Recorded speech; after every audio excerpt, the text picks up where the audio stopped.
Hello, everyone, and welcome back to The Rundown. I will be your host today, Craig DeLuz, coming at you from the West Coast, the left coast, behind the Iron Curtain, otherwise known as the Sierras, and today is Throat Punch Thursday. Guess what day it is? Guess what day it is? Who's ready? It's Throw Punch Thursday, bitch.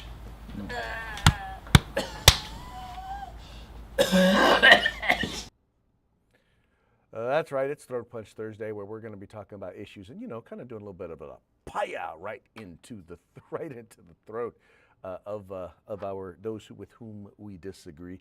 Now, today's going to be a little bit abbreviated because I got another event that I've got to get to this evening, so please forgive me. But we're going to be going through this rather quick, but I wanted to make sure that I got a show together and out for you. Before we do, though, we're going to do like we usually do, and we're going to start off with a quick shout out to our sponsors. We're going to start with the folks over at Hitman Industries. They make rifle and pistol caliber barrels available for you to purchase at any length. Just go to hitmanindustries.net. Then we've got the California Republican Assembly working to help elect conservatives at all level of government, from school board all the way up to President of the United States. In fact, Ronald Reagan once referred to CRA as the conscience of the Republican Party. You need to find out why by visiting cragop.org. And then we've got the best in concealed carry tactical holsters available on the market at hawgholsters.com. That's HAWG holsters.com, because they like helping Americans wear guns. And then finally, we have the place where you can find all things tactical except the gun, and that would be at uscombatgear.com. All right. By the way, if you're watching this program 3 p.m. Pacific, 6 p.m. Eastern, you're watching this program live, and we would love to hear what you have to say. Go ahead and give us a holler. Even if you disagree with us, we encourage you to do so because, well, if you disagree with us, we're going to have a good old time because guess what we're going to do? You got it. We're going to mock you. Oh, wow. Was that a mockingbird? Man, is that a mockingbird? Is that a mockingbird?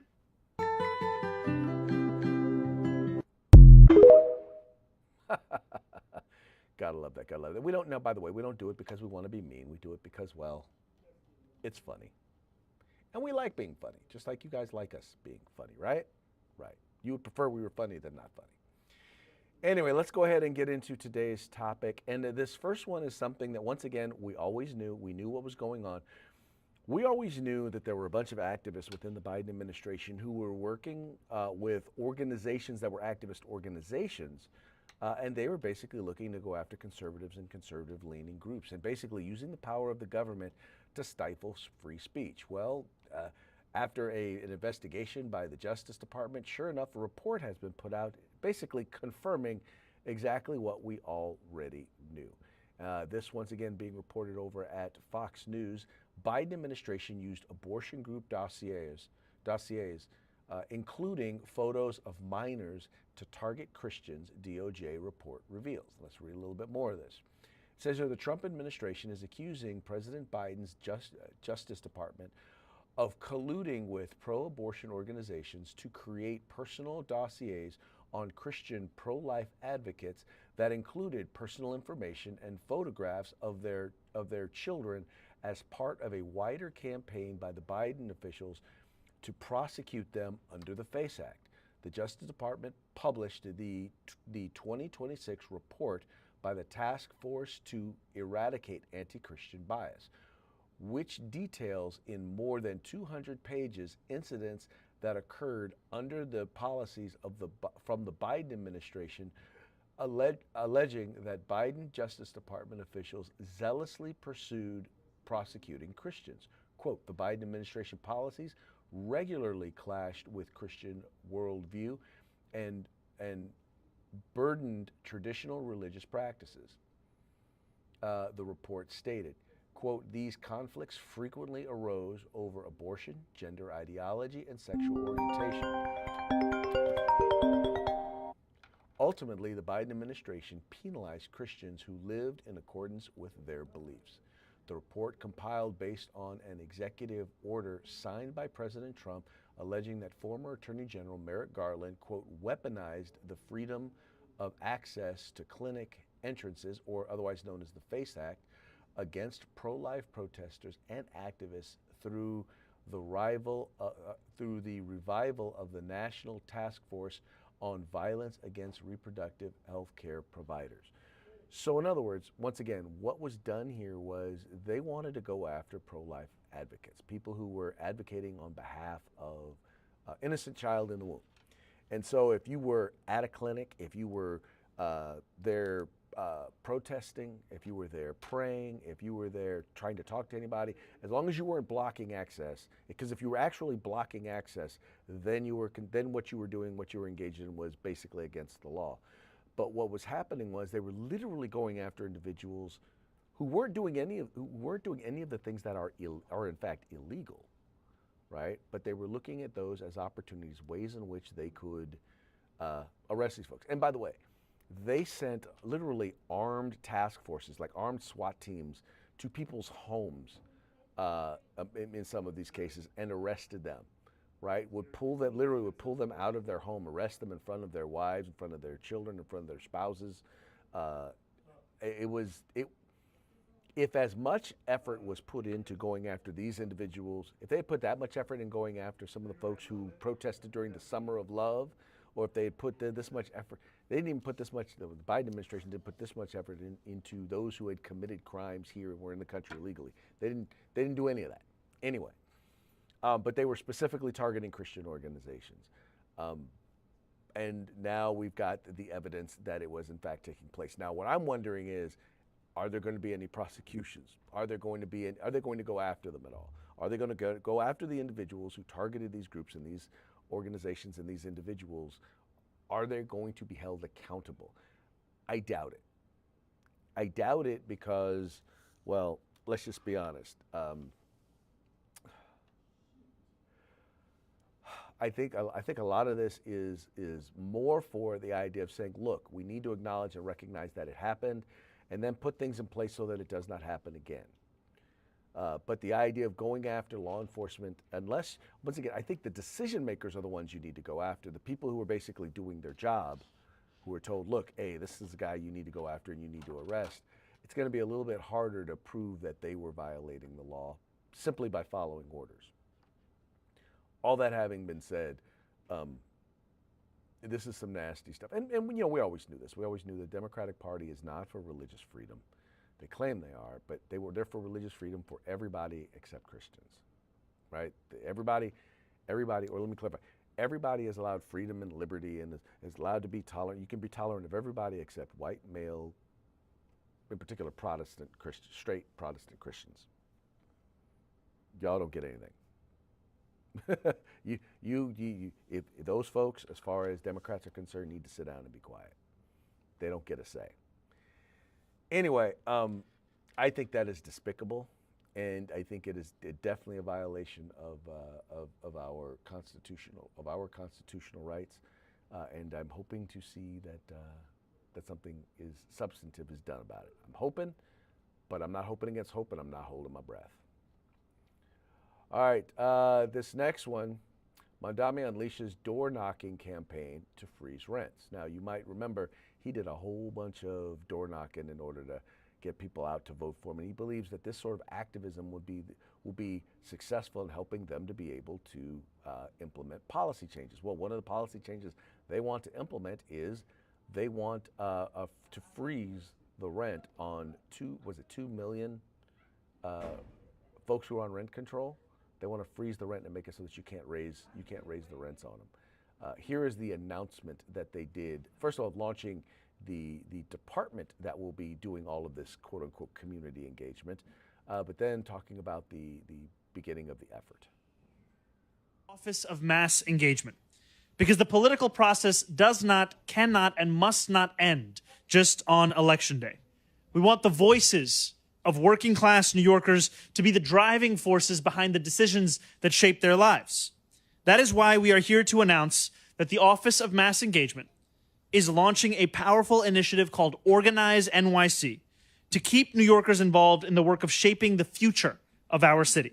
Organize NYC will begin its work with a push to make sure that New Yorkers' voices are heard at the Rent Guidelines Board hearings this June.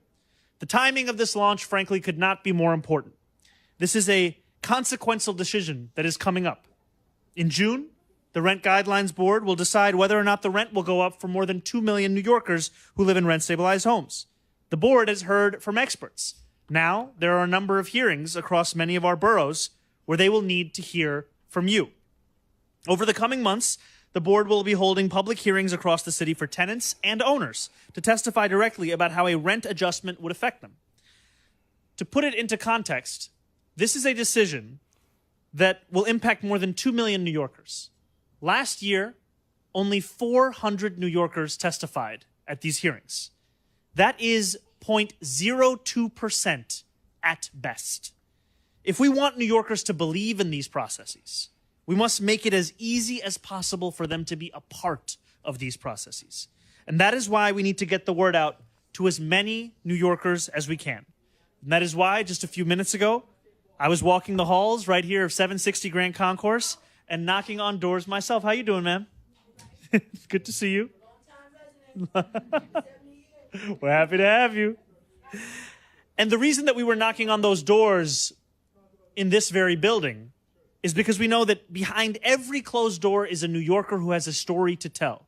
I spoke to a tenant who had lived here for decades. I spoke to another tenant who only spoke Spanish, and through an interpreter, we were able to gauge that, yes, this was a rent-stabilized unit. Yes, this decision would impact her life. Yes, it has done so in the past. This is not about telling New Yorkers what they should say. This is about ensuring that everyday New Yorkers are as involved in the processes as the impact that these processes will have on their day-to-day lives. All right, so this report here from the Washington Free Beacon is basically noting Mamdani unleashes door-knocking campaign to advance rent freeze. This is the mayor of New York, Zohran Mamdani, who got elected in part by mobilizing a campaign army of volunteer door knockers, now wants to replicate that same tactic to achieve his promise of freeze the rent. At an April 29th, 2026 press event, Mamdani asked New Yorkers to sign up at organize.nyc.gov to help gin up testimony at hearings of Rent Guidelines Board, which by law annually sets the rent rates in the city's approximately 1 million rent-controlled and rent-stabilized apartments. The idea was met with skepticism from the assembled press corps, which asked whether Mamdani was using taxpayer money and resources to engage in politics at a moment when the city is facing a budget shortfall that Mamdani has described as a financial crisis.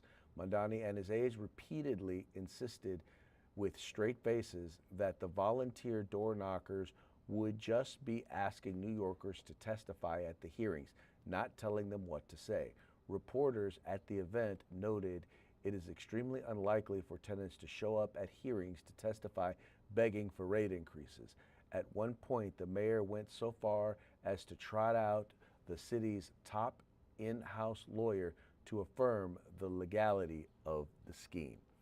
So in other words, if the goal of the scheme is to freeze the rents, right, to get them to vote no on raising the rents, even if the data shows that it is something that is necessary because costs are going up, costs to maintain buildings are going up, and if you aren't able to raise the rent as the costs go up, then then your only other choice is to not do the repairs, to not maintain the buildings, or to shut the buildings down and turn around and sell them. Those are your options in cases like this. In any case, that's the whole goal. The whole goal is to get a bunch of people out there to get them to put political pressure, and that's exactly what it is, get political pressure on them to freeze the rents. Now, he is saying, well, if we just need to get people out there and you testify what you need to testify to, you say what you want to say. But if in the very next breath you're saying, look, if nobody shows up, rents are going to go up and it's going to impact you, well, it's kind of obvious exactly what it is that you're pushing. And that's exactly what folks are saying. Anyway, it's going to be interesting. I think if this were something where you're not spending any money, you're not spending any resources, which quite clearly they are, then you need to let a nonprofit do it. Let your political wing do it.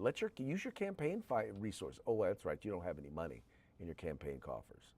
You're going to use the government money in order to organize people for an effort. And we know exactly that's what they're doing.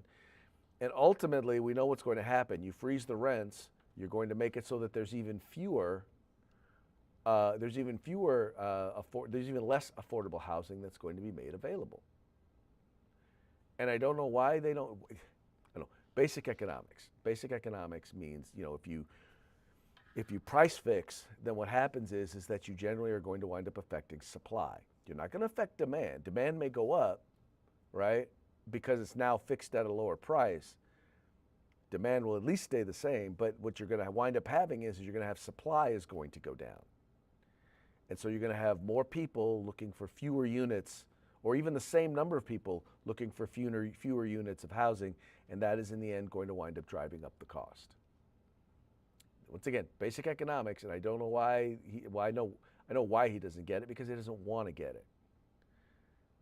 For some reason, he seems to think that rent control works, even though it's never worked anywhere that's ever been implemented. It's never been successful in reducing costs. What it does is it reduces the amount of housing that's available.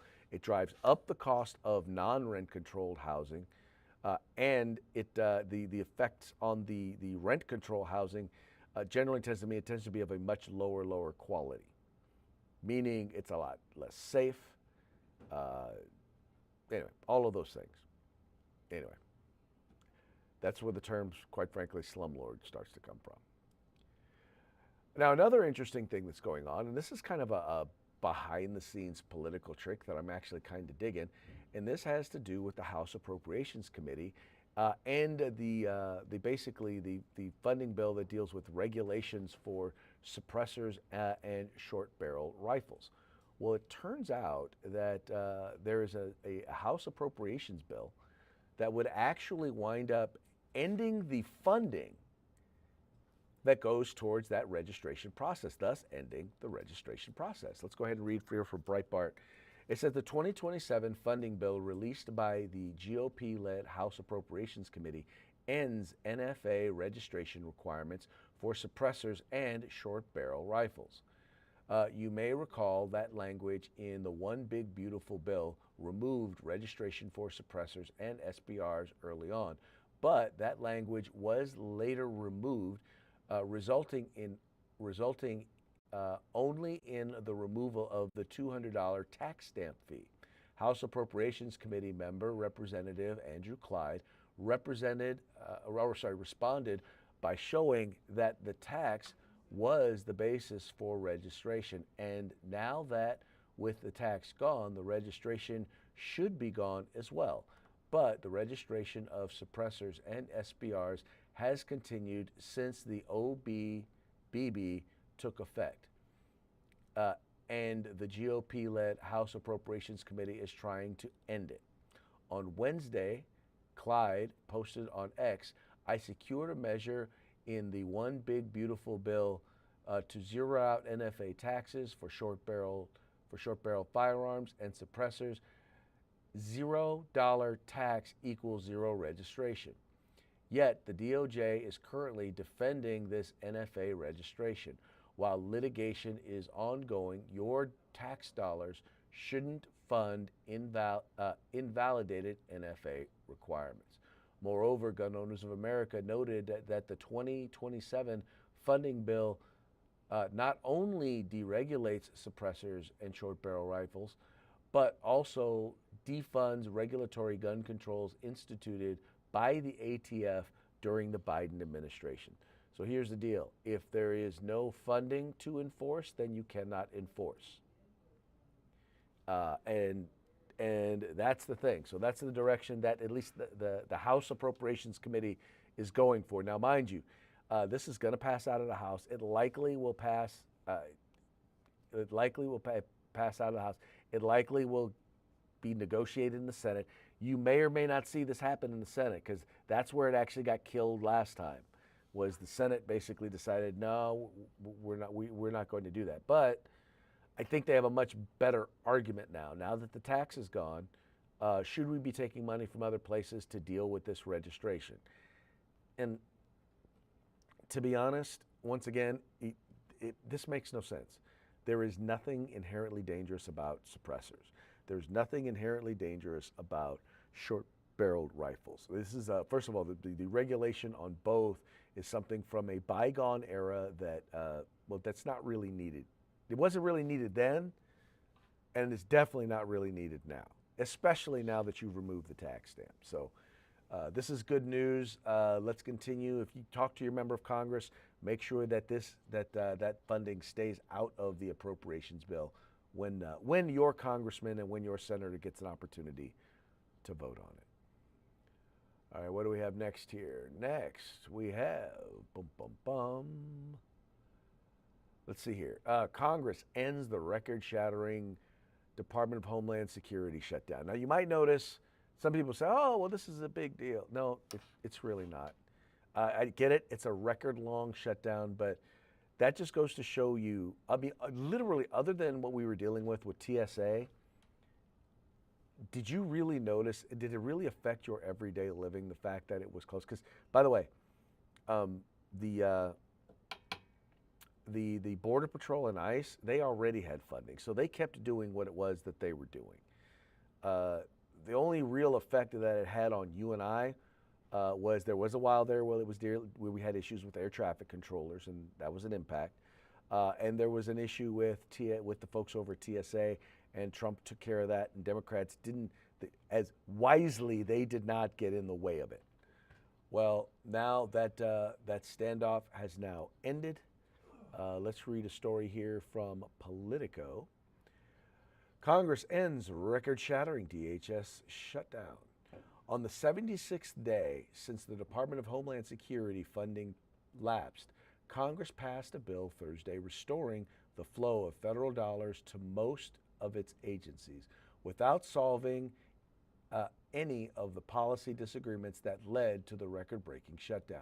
The House approved by a voice vote the partial DHS funding measure the Senate passed more than a month ago.